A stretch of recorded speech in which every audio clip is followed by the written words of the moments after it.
Hello friends, welcome to study tricks. दोस्तों, इस lecture series में हम डिस्कस कर रहे हैं यूपी लेखपाल के लिए सामान्य ज्ञान के 25 इंपॉर्टेंट क्वेश्चन के प्रैक्टिस सेट को।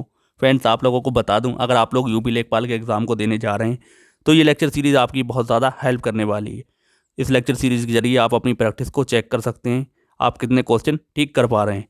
फ्रेंड्स, आज हम डिस्कस करेंगे इसका पार्ट नंबर 5। अगर आप लेखपाल के अलावा यूपी ट्रिपल एससी का अन्य एग्जाम हो, रेलवे का कोई एग्जाम हो, एसएससी का एग्जाम हो या टेट का एग्जाम देने जा रहे हैं तो भी ये लेक्चर सीरीज आपके लिए हेल्प करने वाली है। तो चलिए स्टार्ट करते हैं आज का वीडियो।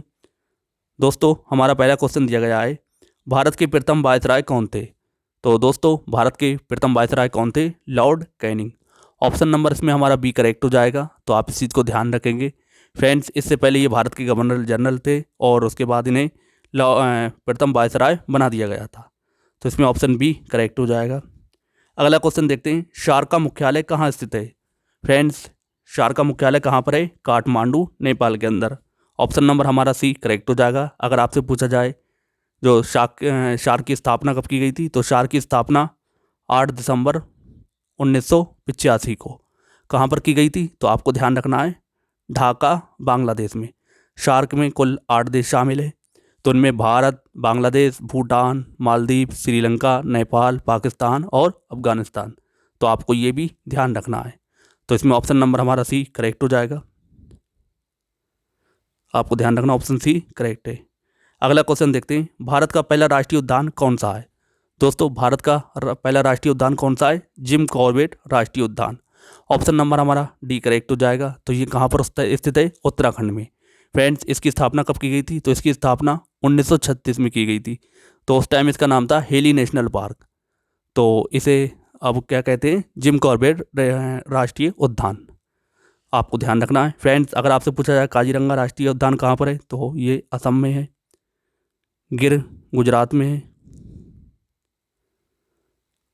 कान्हा मध्य प्रदेश में है। तो आप इनको भी ध्यान रखेंगे। तो ऑप्शन नंबर इसमें हमारा डी करेक्ट हो जाएगा। अगला क्वेश्चन है हमारा, निम्नलिखित में से कौन सम्मिलित नहीं है? तो मंदिर दिए गए हैं, इनके स्थान दिए गए हैं, तो आपको बताना इनमें से कौन गलत है। तो अक्षरधाम मंदिर, महाराष्ट्र, ये क्या है? गलत है। ये कहाँ पर स्थित है? दिल्ली के अंदर। तो इसमें ऑप्शन नंबर हमारा ए करेक्ट हो जाएगा। तो आप इसको ध्यान रखेंगे। अगला क्वेश्चन देखते हैं, अटाकामा मरुस्थल कहाँ स्थित है? दोस्तों, अटाकामा मरुस्थल दक्षिणी अमेरिका में स्थित है। तो आपको इसको ध्यान रखना है। तो इसमें ऑप्शन नंबर हमारा सी करेक्ट हो जाएगा।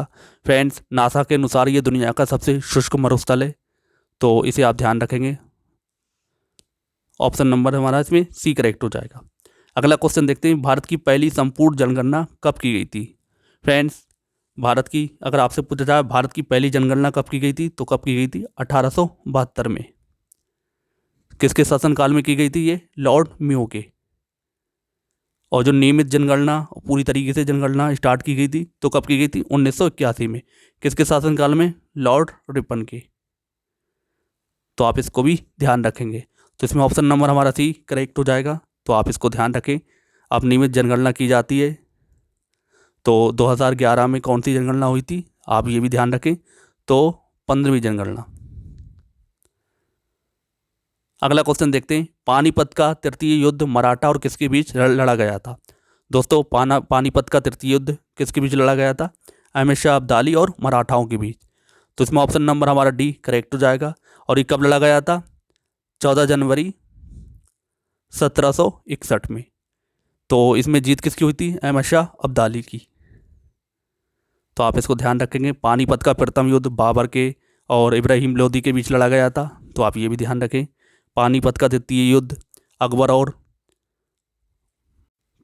और महाराणा की सेना के बीच लड़ा गया था, तो आप ये भी ध्यान रखें। ऑप्शन नंबर हमारा डी करेक्ट हो जाएगा। अगला क्वेश्चन देखते हैं, कांग्रेस के कौन से अधिवेशन में नरम दल और गरम दल के बीच समझौता हुआ? तो कौन से अधिवेशन के में हुआ? तो कांग्रेस का लखनऊ में अधिवेशन था। इसमें क्या हुआ? नरम दल और गरम दल के बीच समझौता हुआ। और जो नरम दल और गरम दल का विभाजन कौन से अधिवेशन में हुआ था? तो सूरत अधिवेशन में। तो इसमें ऑप्शन नंबर हमारा सी करेक्ट हो जाएगा। इसको आप ध्यान रखेंगे। अगला क्वेश्चन देखते हैं, उत्तर प्रदेश में कुल कितने संभागों में विभाजित है? उत्तर प्रदेश को कुल कितने संभागों में विभाजित किया गया है, यानी कि मंडलों में? तो इसमें ऑप्शन नंबर हमारा सी करेक्ट हो जाएगा, 18 में। तो आप इसको ध्यान रखें। ऑप्शन नंबर हमारा सी करेक्ट हो जाएगा। अगला क्वेश्चन देखते हैं, निम्नलिखित में से कौन सा रोग जीवाणुओं की वजह से नहीं फैलता है। तो आपको बताना है जीवाणुओं से कौन सा नहीं फैलता है। काली खांसी फैलती है, टाइफाइड भी फैलती है, हैजा भी फैलता है, लेकिन चेचक नहीं फैलता। चेचक किससे फैलता है? वायरस से। तो आप इसको ध्यान रखेंगे। ऑप्शन नंबर हमारा बी करेक्ट हो जाएगा। अगला क्वेश्चन देखते हैं, तंबाकू शोध संस्थान कहाँ स्थित है। दोस्तों तंबाकू शोध संस्थान कहाँ पर स्थित है? तो आपको ध्यान रखना है राजमुंदरी में।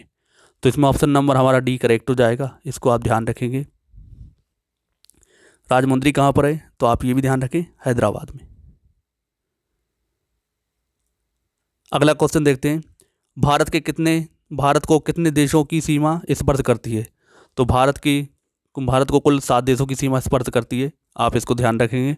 ऑप्शन नंबर हमारा सी करेक्ट हो जाएगा, तो आप इसे ध्यान रखें। अगला क्वेश्चन देखते हैं, दादा भाई नेहरू जी ब्रिटिश पार्लियामेंट के लिए कब चुना गया था। तो दादा भाई नेहरू जी को ब्रिटिश पार्लियामेंट के लिए कब चुना गया था? 1892 में। ऑप्शन नंबर हमारा इसमें ये करेक्ट हो जाएगा, तो आप इसको ध्यान रखेंगे। अगला क्वेश्चन देखते हैं, विश्व का सबसे बड़ा महाद्वीप कौन सा है। इजी क्वेश्चन है। तो विश्व का सबसे बड़ा महाद्वीप कौन सा है? एशिया महाद्वीप। ऑप्शन नंबर हमारा इसमें बी करेक्ट हो जाएगा। एशिया के बाद अफ्रीका का नंबर आता है दूसरे नंबर पर, तीसरे पर उत्तरी अमेरिका है, चौथे पर दक्षिणी अमेरिका है, और पाँचवें पे अंटार्कटिका है, छठे पे यूरोप है, और सातवें पे ऑस्ट्रेलिया है। तो आप इन सबको ध्यान रखेंगे। ऑप्शन नंबर हमारा बी करेक्ट हो जाएगा। अगला क्वेश्चन देखते हैं, भारतीय संविधान में दल बदल कानून कौन सी अनुसूची में दर्शाया गया है। तो भारतीय संविधान में दल बदल का कानून कौन सी अनुसूची में दर्शाया गया है? 10वीं अनुसूची में। तो इसमें ऑप्शन नंबर हमारा बी करेक्ट हो जाएगा। फ्रेंड्स वर्ष 1982 में, आपको ध्यान रखना, 1982 में 52वें संविधान संशोधन के तहत दल बदल कानून पारित किया गया था। तो आप इसको ध्यान रखेंगे, कौन से संशोधन में? 52वें। तो इसमें ऑप्शन नंबर हमारा बी करेक्ट हो जाएगा। अगला क्वेश्चन देखते हैं, एशिया का नोबेल पुरस्कार किसे कहा जाता है। तो एशिया का नोबेल पुरस्कार किसे कहा जाता है? आपको ध्यान रखना है रमन मैग्सेसे पुरस्कार को। ऑप्शन नंबर हमारा इसमें बी करेक्ट हो जाएगा, आप ध्यान रखें। अगला क्वेश्चन है, उत्तर प्रदेश में लॉयन सफारी कहाँ स्थित है। तो उत्तर प्रदेश में लॉयन सफारी कहाँ स्थित है? आपको ध्यान रखना है फ्रेंड्स, इटावा के अंदर। तो इटावा ज़िले में स्थित है। ऑप्शन नंबर हमारा इसमें डी करेक्ट हो जाएगा। नेक्स्ट क्वेश्चन है हमारा, मौसम संबंधी घटनाएं वायुमंडल की किस परत में होती हैं। दोस्तों मौसम संबंधी वायुमंडल की घटनाएं कहाँ पर होती हैं? क्षोभ मंडल में। ऑप्शन नंबर इसमें हमारा ए करेक्ट हो जाएगा, तो आप इसे ध्यान रखेंगे। इसकी ऊंचाई पूर्व में 8 किलोमीटर और विषुवत रेखा पर 18 किलोमीटर है, तो आप इसको ध्यान रखेंगे। ऑप्शन नंबर हमारा इसमें ए करेक्ट हो जाएगा। अगला क्वेश्चन है हमारा, अटल भूजल योजना का शुभारंभ कब किया गया था। तो इसका शुभारंभ कब किया गया था? अटल बिहारी वाजपेयी के जन्मदिवस पर, यानी कि 25 दिसंबर 2019 को। ऑप्शन नंबर इसमें हमारा बी करेक्ट हो जाएगा। अगला क्वेश्चन देखते हैं, भारत और चीन के बीच कौन सी रेखा अलग करती है। तो भारत और चीन के बीच कौन सी रेखा अलग करती है? मैकमोहन रेखा। ऑप्शन नंबर हमारा इसमें बी करेक्ट हो जाएगा, आप इसको ध्यान रखेंगे। रेड क्लिफ रेखा दोस्तों किसे अलग करती है? तो ये भारत और अफगानिस्तान को अलग करती है।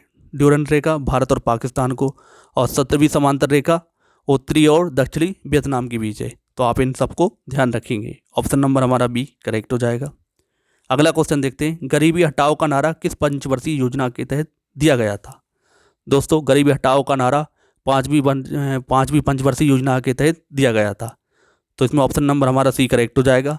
1979 में आम चुनाव में इंदिरा गांधी द्वारा इस नारे को दिया गया था, तो बाद में इसके उनके बेटे राजीव गांधी ने इसे दिया था। तो आप इसको ध्यान रखेंगे। ऑप्शन नंबर सी करेक्ट हो जाएगा। अगला क्वेश्चन है हमारे, यूरिया का रासायनिक सूत्र क्या है। दोस्तों यूरिया का रासायनिक सूत्र क्या है? NH2 का होल टाउ CO। तो इसमें ऑप्शन नंबर हमारा बी करेक्ट हो जाएगा। दोस्तों यूरिया एक रंगीन, गंधीन, सफ़ेद, रबेदार, जहरीली ठोस पदार्थ है। ये जल में अति विलेय होती है। यूरिया का प्रयोग दोस्तों मिट्टी की उर्वरता बढ़ाने के लिए हम खेतों में करते हैं, तो आप इस चीज़ को ध्यान रखेंगे। ऑप्शन नंबर हमारा बी करेक्ट हो जाएगा। अगला क्वेश्चन देखते हैं, एकमात्र कांग्रेस अधिवेशन जिसकी अध्यक्षता गांधी जी ने की थी। दोस्तों इजी क्वेश्चन है, जो बेलगांव में अधिवेशन हुआ था तो उसकी अध्यक्षता किसने की थी? गांधी जी ने। कब हुआ था ये? 1924 में। तो ऑप्शन नंबर हमारा इसमें बी करेक्ट हो जाएगा। इस चीज़ को आप ध्यान रखेंगे। अगला क्वेश्चन देखते हैं। भारत में कुल सड़कों की लंबाई का कितना प्रतिशत राष्ट्रीय राजमार्ग है? दोस्तों, भारत में कुल सड़कों की लंबाई का 1.7% राष्ट्रीय राजमार्ग है। तो यानी कि इसमें ऑप्शन नंबर हमारा सी करेक्ट हो जाएगा, 1.7%। तो आप इसको ध्यान रखेंगे। नेक्स्ट क्वेश्चन है, भारत की पहली महिला लोकसभा अध्यक्ष कौन थी? दोस्तों, भारत की पहली महिला लोकसभा अध्यक्ष कौन थी? श्रीमती मीरा कुमार। तो इसमें ऑप्शन नंबर हमारा बी करेक्ट हो जाएगा। ध्यान रखेंगे। अगर आपसे पूछा जाए भारत की पहली महिला राज्यपाल कौन थी, तो ये कौन थी? श्रीमती सरोजिनी नायडू। और भारत की पहली महिला मुख्यमंत्री कौन थी? सुचिता कृपलानी। तो आप इन सबको भी ध्यान रखेंगे। तो इसमें ऑप्शन नंबर हमारा बी करेक्ट हो जाएगा। दोस्तों, ये था यूपी लेखपाल के लिए जनरल नॉलेज का पार्ट नंबर 5, जिसमें हमने इंपॉर्टेंट क्वेश्चन की प्रैक्टिस की। तो आप इस लेक्चर सीरीज़ के जरिए अपनी तैयारी को चेक कर सकते हैं कि आप 25 में से कितने क्वेश्चन ठीक कर पा रहे हैं। तो अभी बेसिक क्वेश्चन चल रहे हैं, आने वाले टाइम में हम अच्छे क्वेश्चन की प्रैक्टिस करेंगे। तो अभी हो सकता है आपको इजी क्वेश्चन लगते हों। तो जैसा जैसा लेक्चर सीरीज ये चलती रहेगी, वैसे वैसे क्वेश्चन का लेवल बढ़ता रहेगा। तो आप लोगों से रिक्वेस्ट है, वीडियो को ज़्यादा से ज़्यादा शेयर करें, और चैनल पर पहली बार आए हो तो चैनल को सब्सक्राइब ज़रूर करो। मिलते हैं फ्रेंड्स नेक्स्ट वीडियो में नए प्रैक्टिस सेट के साथ। तब तक के लिए जय हिंद, जय भारत।